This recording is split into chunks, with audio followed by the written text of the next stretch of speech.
Not all pain screams. Some of it settles into silence. Others morph into unspoken strength. Many have learned the art of looking perfectly fine, all to shield those around them from worry. But beneath the control, the coldness, and the appearance of extreme independence, a hidden story unfolds.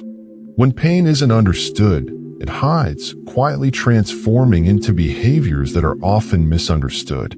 And the most tragic part, few ever truly notice it. They simply judge. In this video, we will explore the 13 hidden traits of those who have suffered silently for too long and why they often behave so differently from those around them, or even themselves. More importantly, we'll explore how this silent pain can be transformed into awareness, into choice, and ultimately, into healing. Stay with me until the end, because what you'll learn here might forever change the way you view yourself and the people you care about. Some wounds never leave visible scars, yet their presence is felt deeply. It's seen in how someone looks at the world, and how long it takes them to trust, in the overwhelming urge to disappear even when they're surrounded by others. Some wounds leave no obvious marks but quietly shape everything within. They change the way someone exists. Pain that lingers does not announce itself. It becomes a way of being, a way of existing in the world. It becomes silence where there should be words. It becomes stiffness where once there is openness. Often those carrying this pain forget they're even carrying it. They simply know they are exhausted. Life, for some reason, always feels heavier. It takes more effort than it should. It's as if something inside them is constantly on high alert. This is the legacy of unresolved pain. As Carl Jung wisely noted, trauma is a wound of the mind, and when ignored, it bleeds continuously within. But he also taught that this wound can be transformed. It is not merely something to be forgotten, but something that, when fully acknowledged, can lead to greater strength. When pain is truly heard, it doesn't become a sentence. It becomes awareness. The issue lies in that almost no one teaches us how to listen to our pain. The world demands performance, not reflection. Those who have suffered too much learn to cope by creating masks, by finding emotional shortcuts, by hiding. They continue with life, often smiling, but inside they are constantly on edge, afraid that even the smallest touch might reopen the wounds they've barely managed to heal. At some point, you may recognize yourself in many of these traits, or you may see someone you love in a new light. Either way, the key here isn't to analyze others. It's to embrace them with more empathy, with more presence, and most importantly, with less judgment. Every behavior has a story behind it. No trait appears out of nowhere. So if at any point in this video you feel a lump in your throat or find yourself taking a deep breath, don't be surprised. It's just your soul recognizing a part of itself. And that recognition, no matter how small, is already a significant step. Some people learned early that depending on others can be dangerous. That asking for help might bring pain. That trusting someone can lead to betrayal. In response, their psyche develops a solution. They become everything for themselves. Strong, decisive, unbreakable. But inside, they are worn out. As Jung spoke of the false self, this is the ego's survival mechanism when simply being yourself becomes too risky. It's a way of functioning that offers protection, but it also isolates. These individuals learn to carry everything alone, and before long, the world begins to believe they can handle it all. But no one is meant to bear everything alone. The first trait of those who have suffered too much in life is the armor of hyperindependence. It might look like maturity from the outside, but it is, in truth, a heavy ancient scar. It's not freedom, it's a prison of the soul with an invisible lock. Those who wear this armor refuse to show pain, yet they feel it deeply. They resist asking for comfort, even though they need it. They no longer remember how to trust without fear.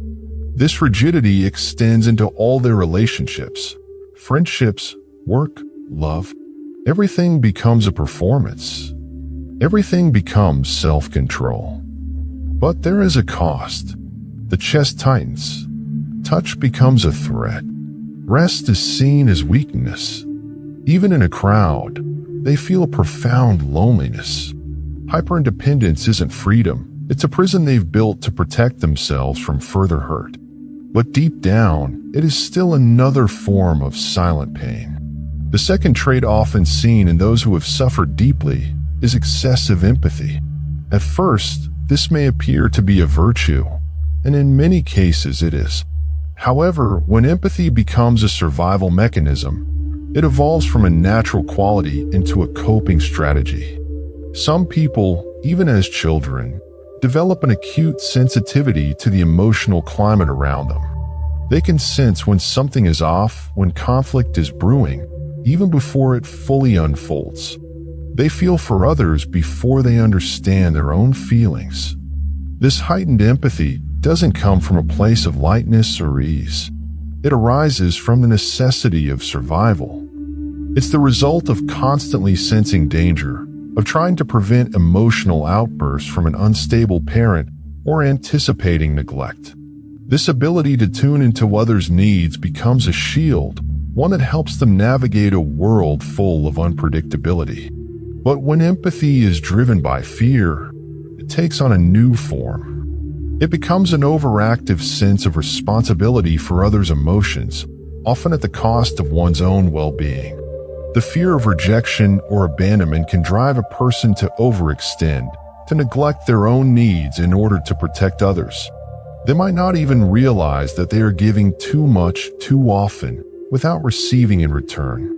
And just like hyperindependence, it becomes a silent burden. The burden of keeping the peace at home, even if it costs one's own childhood, is heavy. Sometimes, people unconsciously project onto others the very things they have yet to confront within themselves. This is known as projection, a psychological move where we place unresolved pain or fear onto others, failing to recognize it within. Those who feel deeply for others often attempt to care for wounds in others they've never fully acknowledged in themselves. They become the constant support, the ever-present advisor, the one who is always there. But behind all this giving lies a profound exhaustion. Those who consistently feel for everyone tend to forget themselves, neglecting their own needs and well-being. While excessive empathy may seem like a noble trait, and often it is, it can also serve as a means of escape, an unconscious way of avoiding one's own pain by focusing on others. It's as if existing for others is easier than confronting one's own vulnerabilities, a defense mechanism against the weight of personal suffering.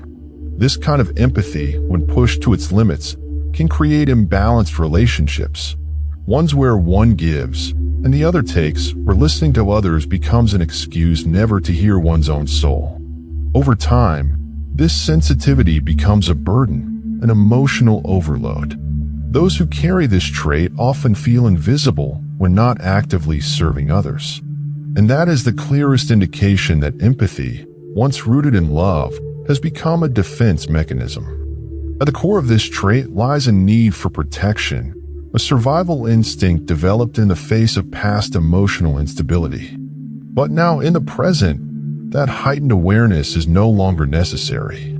The greatest act of true empathy, perhaps, is turning this deep attentiveness inward, learning to care for one's own wounds with the same love and gentleness once directed outward. Some people love only halfway, not because they lack the capacity to feel deeply, but because they've learned to withhold. They observe and analyze before allowing their hearts to open. And even when they start to trust, they always keep a part of themselves hidden, a part that is guarded, never touched, never fully known. It's as if an inner voice constantly whispers, "Be careful. This could hurt again." And it could. For someone whose trust was broken when they needed safety most, opening up becomes a fragile act. This is the third trait of those who have suffered too much, the fear of true intimacy. Relationships trigger old alarms. This isn't dramatization. It is the unconscious recognition of past patterns of hurt. The person might not even fully understand why they react this way, but deep inside, they remember how it felt to trust and then be abandoned. On the outside, these individuals might seem confident, self-sufficient, even independent. They might say things like, "I don't need anyone," or "I'm better off alone." But beneath these declarations lies a deep, buried longing. Every time someone gets too close, this unspoken longing emerges, but it manifests as fear, irritability, control, or silence. True connection demands vulnerability. But for someone with a broken heart, vulnerability feels too exposing. If you love someone with this trait, be patient. And if you recognize these patterns in yourself, gather the courage not to dive in recklessly, but to realize that the present moment doesn't have to be a mere replay of the past. Not all love is painful. Not every gesture is a veiled form of abandonment. Sometimes it's simply someone trying to stay. How many times have you heard someone say, "You're so strong," and nodded in agreement, smiling in response? But no one knows the truth behind that smile. The lonely nights, the tears that were shed in silence. Some people become symbols of strength because they had no other choice. When the world falls apart too soon, you either hold the weight of it all on your shoulders, or you collapse with it. So the body learns to get up every day, even when everything within longs to lie down and surrender. The fourth trait of those who have suffered too much is the persona of strength that breaks down in solitude. On the surface, they appear balanced, their voice firm, their gaze steady. But beneath this facade lies a weariness that no one can see. They've learned to hide fatigue, to suppress pain, because showing weakness feels unacceptable. Yet, when the pain becomes too great, this persona becomes no longer a choice, but a protective shield, a mask the world demands they wear.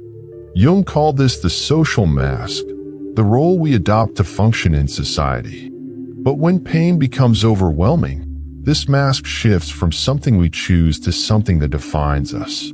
The person becomes what the world expects them to be, while losing touch with their true self. The danger is that all this strength becomes a silent prison. No one asks if they need help because they believe the person has it all under control. But no one can bear the weight of everything all the time. What may look like stability on the outside is often simply the act of holding everything together, suppressing the inner turmoil, afraid to break down in front of others. The breakdown, when it comes, happens alone, in the quiet moments, in the privacy of solitude. No one sees, no one suspects, because the performance has been flawless. It's hard to believe anything could be wrong, but it is. The weight has been carried for too long. True strength is not about never falling. It's about being able to say, "Today is hard," and trusting that someone will listen without judgment, without advice, without pressure. Just listen. Maybe on that day, the armor begins to loosen. The fifth trait of those who have suffered too much is heightened sensory sensitivity. Loud sounds become overwhelming, bright lights irritate, and crowded spaces drain them. The mind struggles to stay in control, but the body reacts first. The heart races, breathing becomes shallow, and the urge to flee appears, often without a clear reason. This isn't dramatization. It's not an exaggeration. It's that the nervous system has been conditioned to live on high alert.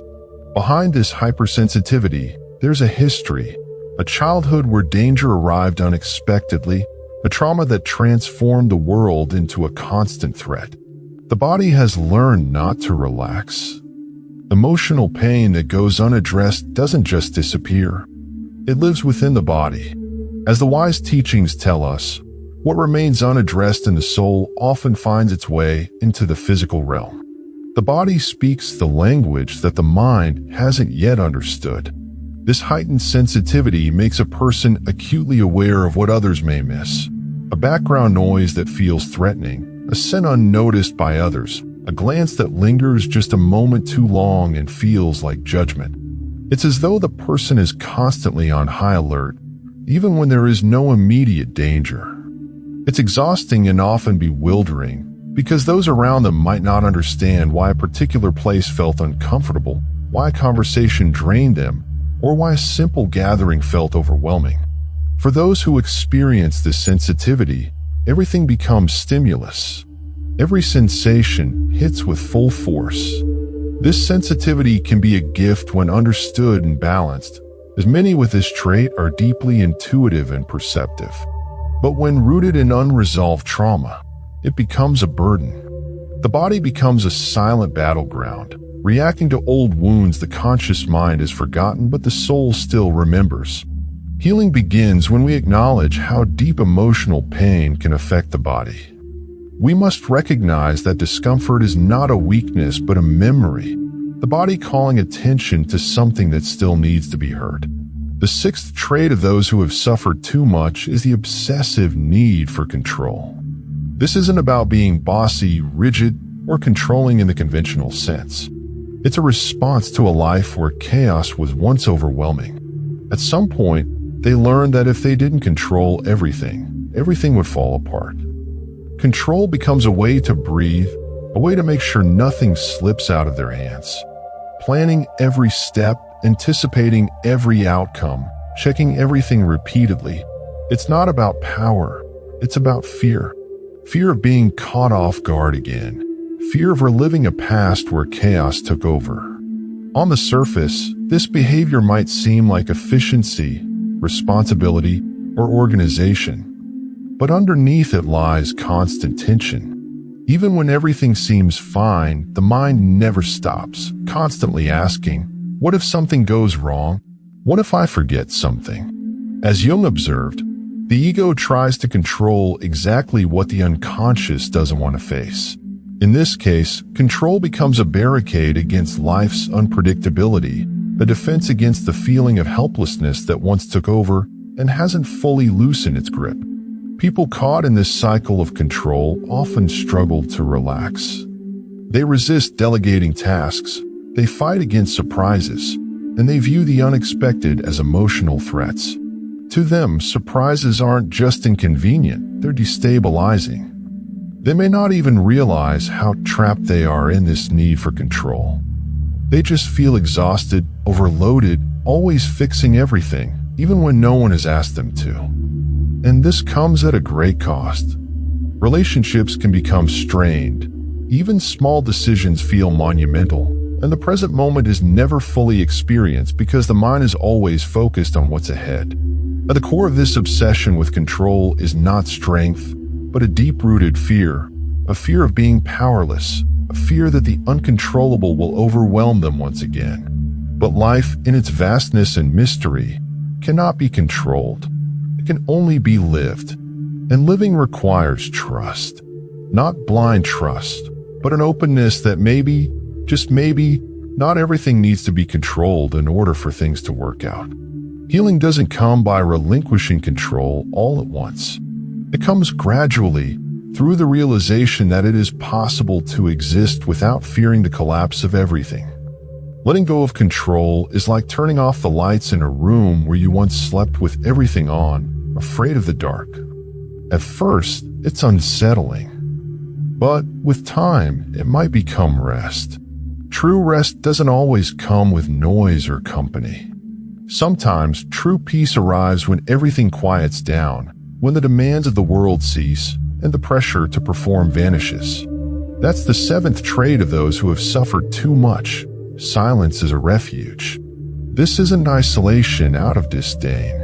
It's the need for space, for a pause, for time to hear your own breath without being bombarded by expectations. Silence becomes a sanctuary, a safe place where the soul tries to heal itself. This can be hard for those who live outwardly, who seek noise and company to feel at ease. They may find it difficult to understand why someone prefers solitude, why they seek a quiet corner or shorter conversations. But for those who have weathered inner storms, silence is not emptiness. It's repair. Jung understood the deep symbolic power of retreat. He saw withdrawal as a psychic process of both death and rebirth. When the world becomes too much, the soul instinctively pulls back, shielding itself from further harm, not out of coldness, but out of necessity. Silence is not merely the absence of sound. It's the absence of judgment, the absence of demands, the absence of a need to perform. It's a space where nothing needs to be explained, where pain can simply exist without pressure to heal quickly, without the need for an audience. This sacred space allows the soul to reorganize and replenish its strength. But over time, silence, which once began as a refuge for healing, can transform into a wall. What started as a pause may evolve into a pattern, and the danger is that silence begins to equate to solitude, and solitude to forgetfulness. That's why this trait requires careful attention. Not everyone who withdraws into silence is okay. Sometimes they're simply too weary to keep trying to fit into a world that never stops talking. The path of healing lies in allowing that silence without guilt, without the need to explain, but also knowing when to crack the door open, to let someone in, someone who will listen, someone who will stay. Because silence can be home, but it also needs a door. Now, have you ever noticed how saying, "I trust you" can feel so simple for some, yet so heavy for others? For someone who has been hurt in the past, those words become a weight. The gesture gets stuck in their throat, and the emotions freeze the body. Not because the feeling isn't there, but because the risk of vulnerability feels too great. The eighth trait of those who have suffered too much is a heart that is heavily guarded, locked away, and protected with everything it's got. This protection isn't born out of malice, pride, or indifference. It's because the last time the heart was open, it was hurt deeply. The ego, in its wisdom, learns to protect itself. It creates invisible filters, evaluating everything before it believes. It doubts before it surrenders. It analyzes every gesture, tone of voice, even the slightest delay in communication. Love may arrive, but it must pass through a brutal screening process before it is accepted. This becomes exhausting for both the one who feels and for the one trying to offer love. Affection never flows freely. There's always an underlying tension, a constant question. Can I really trust this? The soul lives like someone who sleeps with one eye open. Jung spoke of the difference between living from fear and living from trust. And here, fear becomes the lens through which the person sees everything. They view all experiences through the painful memory of past betrayal. Even when everything seems fine, something inside whispers, "Be ready. This could change." It's as though the unconscious mind hasn't fully recognized that time has passed. It still reacts as though the old threat is present, even when the current situation is safe. Distrust, in this case, becomes a way to avoid pain, but in doing so, it blocks the opportunity for true connection. Without some level of surrender, without risk, there is no deep experience of love. And the most ironic part of this is that those who guard their hearts the most often long to love and be loved the deepest. They just don't want to feel that pain again. They want to protect themselves. But overprotecting also causes harm. The key, perhaps, lies in testing trust slowly, taking small steps, trusting a little, and observing what happens. Not opening everything all at once, but also not running away. Because maybe, just maybe, this time love didn't come to hurt. It came to stay. The ninth trait of those who have suffered too much is a sense of justice sharpened by pain. This sense of justice doesn't come from intellectual study or speeches. It comes from first-hand experience with betrayal, with being silenced, with the helplessness of having been deeply hurt and left without protection. A soul that has been crushed by injustice becomes acutely aware of any injustice around them and refuses to tolerate it. Even the smallest spark of disrespect triggers an old alarm. And even when everything seems calm, the response can be strong, defensive, yet also rooted in the memory of pain. Jung understood that emotional complexes are activated when the present moment touches the old wound from the past. This heightened sense of justice is one of those wounds. It is the psyche saying, "Not this time. This time, I will not remain silent." People who carry this trait often exhibit it from an early age. They're the ones who witnessed wrongs they couldn't stop as children, the teenagers who rebelled against absurd rules, the adults who fight for causes with the intensity of someone protecting their inner child. They embody the archetype of the moral warrior, fighting not for perfection, but for dignity, for respect, for integrity. When balanced, this fight is noble. But when driven only by pain, it can become rigid and intolerant. The challenge, then, is this: to keep the sense of justice alive without letting it become a fortress against the world. To wield the sword, but also know when to lower it, when to listen, when to embrace. Those who carry the scar of injustice have a rare gift. They understand the wound so well that they have the chance to do things differently. They can be the kind of presence that protects without punishing, that fights without becoming lost in the war. Those who carry the sword of justice know something that others might not. Pain sharpens perception. It doesn't just heighten awareness of injustice, it also enables them to notice what no one else sees. Because those who have suffered too much develop an almost intuitive radar for other people's pain, even when it's veiled in silence.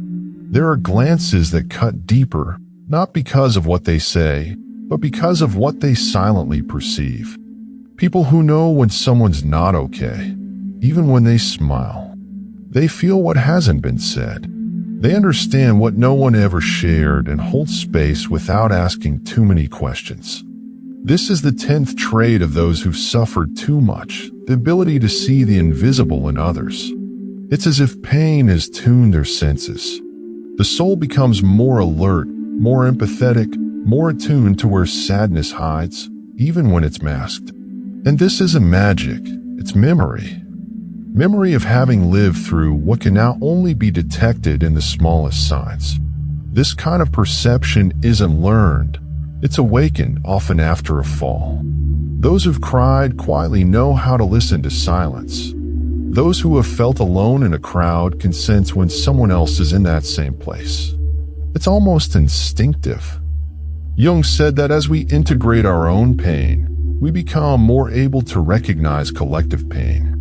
This trait is exactly that, a kind of emotional radar that doesn't seek recognition, but emerges when needed. And often, it makes all the difference.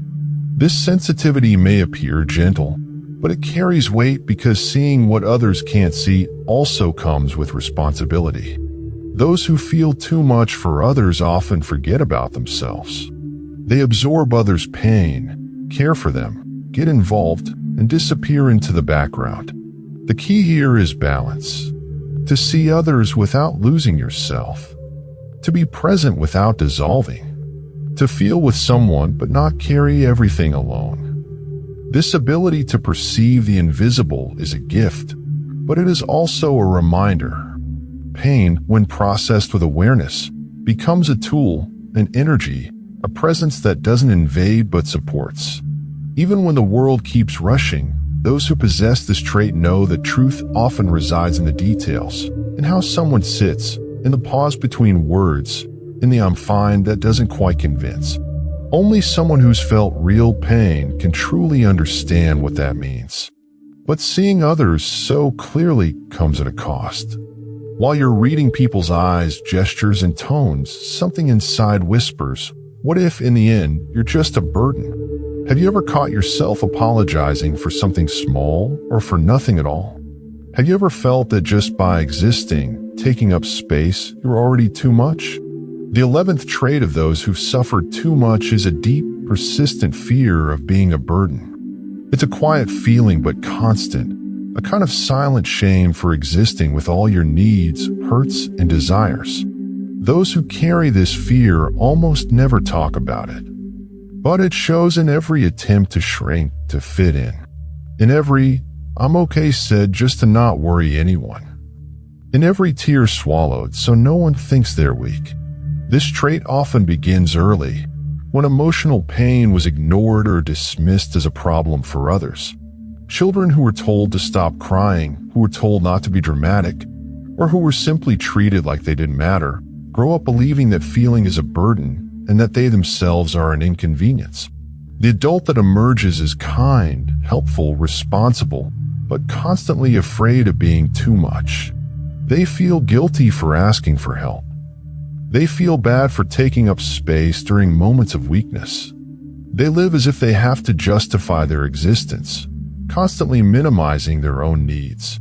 Sometimes even the love they receive becomes uncomfortable, as though they're taking the place of someone more deserving. But living like this is like walking afraid to leave footprints, existing as if you need permission just to breathe. The truth is, no one should feel guilty for needing. Needing is human. Being tired is human. And being vulnerable is human. Recognizing that fear is already part of the healing process. Because when you understand that taking up space isn't an offense, it's a right, something shifts. The weight gets lighter. The soul stands a bit taller. And life stops being a constant effort to avoid bothering anyone. You don't have to earn affection. You don't have to explain yourself so much. Being here is already enough. And even with all that fear of being a burden, your soul still finds refuge in the unnoticed details, in the warmth of a cup of coffee in your hands, in a good morning no one else gave you, in a simple, "Did you get home safe?" message. The sound of rain while the world outside keeps spinning. Those who have suffered a great deal learn to treasure these small moments. And that is where healing begins to smile. The 12th trait of those who've suffered too much is the ability to appreciate the little things. It's not about romanticizing pain. It's about what pain leaves behind. When you've gone through times where everything feels like it's falling apart, when chaos takes over, the simple things take on new meaning. The small things no longer feel insignificant. They become signs of life, of peace, of presence. Those who have been shattered learn to recognize beauty where others just pass by. The soul develops a quiet gratitude, not for the pain itself, but for what came after. For the pause, for unexpected affection, for the stability that once felt impossible. Jung spoke of the archetype of the wise one, someone who, after facing the shadow, returns with a new way of seeing the world, more humble, more attentive, more present. This is exactly what happens here. The person doesn't need much to feel. When they feel deeply, fully, and with every fiber of their being. It's in the smallest of moments, the smile at the changing colors of the sky, the heartfelt gratitude for a cup of coffee made at the perfect moment, the tears that come when a song touches a place of pain they didn't know still existed. It's easy to mistake this sensitivity for fragility, but in truth, it is the opposite. It is depth. It is emotional maturity. It is the wisdom that emerges from having survived the chaos, yet still holding onto tenderness. This ability to appreciate the small things is a sign of someone who has known loss and, from that experience, now sees the sacred value of what remains. It is a fuller presence, an awareness that listens deeply, a gaze that expresses thanks before asking, a silence that speaks volumes. And the final trait of those who've suffered too much is the search for purpose after the pain. Mere survival isn't enough. The soul craves meaning. It longs to understand why it has endured. It seeks to transform pain into direction, to find clarity in what once felt like devastation. For many, after experiencing hardship, there comes the need to search for something greater than themselves.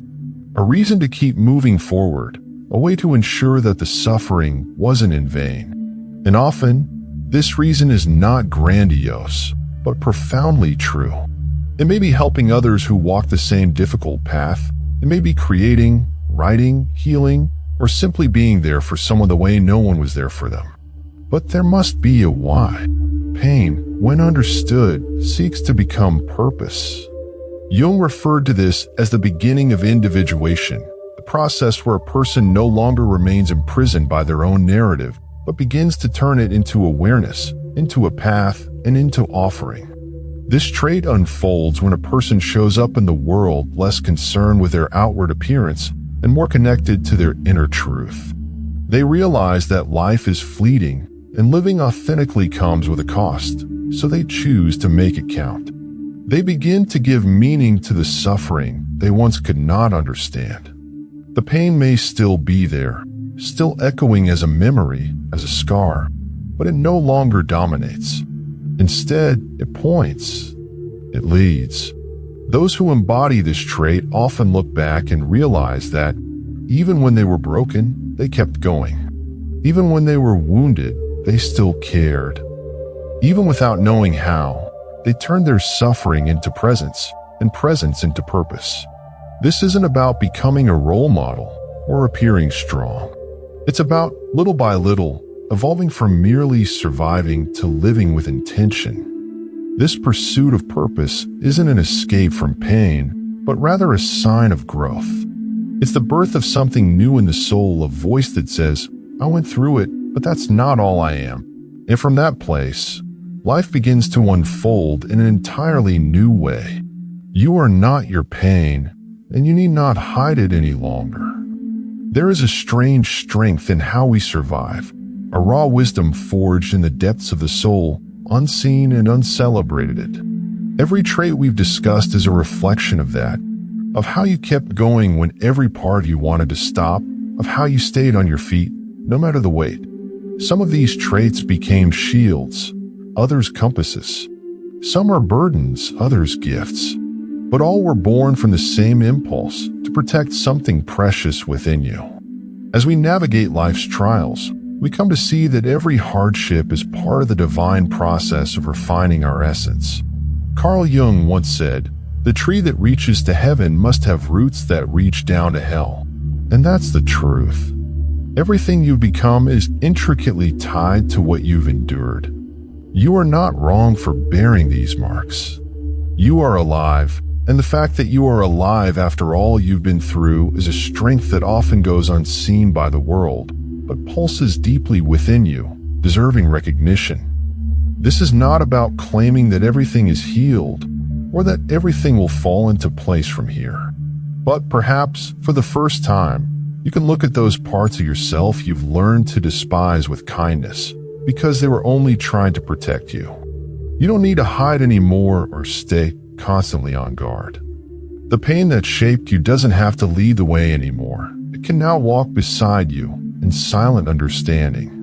As you continue on with more awareness and freedom, with the understanding that what once seemed like weakness was simply your survival mechanism, you can see the truth of how far you've come. And that says everything.